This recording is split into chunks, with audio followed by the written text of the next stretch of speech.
అందరికీ నమస్కారం అండి. ఈరోజు విమర్శలను సానుకూలంగా స్వీకరించడం అనే టాపిక్ గురించి మాట్లాడుకుందాం. మీరు ఏ అంశంలోనైనా విజయం సాధించాలంటే అది మీ నమ్మకం, విశ్వాసంపై ఆధారపడి ఉంటుంది.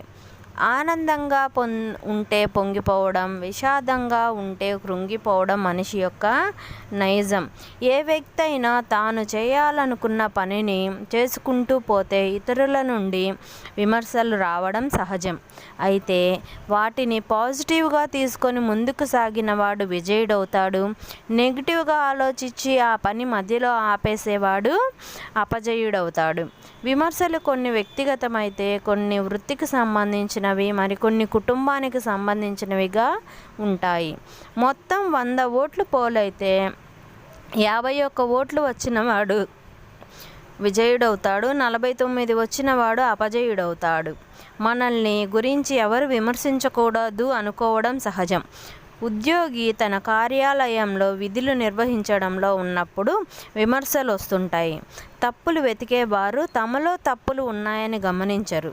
తమ తప్పులు కప్పిపుచ్చుకుంటూ ఎదుటివారి తప్పులను ఎత్తి చూపుతూ ఉంటారు.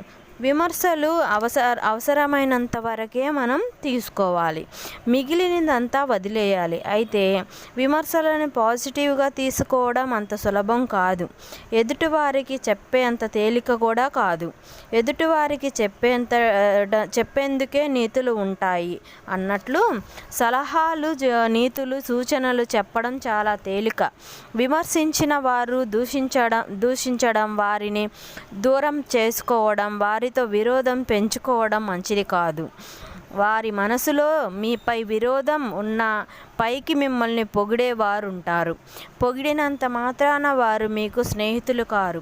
పరీక్షల్లో మంచి మార్కులు రాలేదని తల్లిదండ్రులు, ఉపాధ్యాయులు, తోటి విద్యార్థులు, స్నేహితులు విమర్శించడం సహజం. అమ్మాయిలకు ఇంకా వివాహం కాలేదని వారి వ్యక్తిత్వానికి, అందానికి సంబంధించిన సూటిపోటి మాటలుండడం సహజం. ఉద్యోగి పదోన్నతి పొందినప్పుడు గిట్టని వారు అక్రమ మార్గంలో ప్రమోషన్ పొందాడని, ఆటగాడు విజయం సాధించినప్పుడు వక్ర మార్గంలో విజయం సాధించాడని, విద్యార్థి ఎక్కువ మార్కులతో పాస్ అయినప్పుడు అది తన ప్రతిభ కాదు, పక్కవాడి విద్యార్థి సహకారంతో మంచి మార్కులు వచ్చాయని, తమ కంటే ఇతరులు ఎక్కువ ప్రతిభా పాఠవాలు కనబరిచినప్పుడు విమర్శలు రావడం సహజం. అలాగే విమర్శలను సానుకూలంగా తీసుకున్నప్పుడే ఒక వ్యక్తి తన యొక్క ఆశలను తీర్చుకోగలుగుతాడు. అవును కదండి. అందరూ సానుకూలంగా విమర్శలను స్వీకరిద్దాం.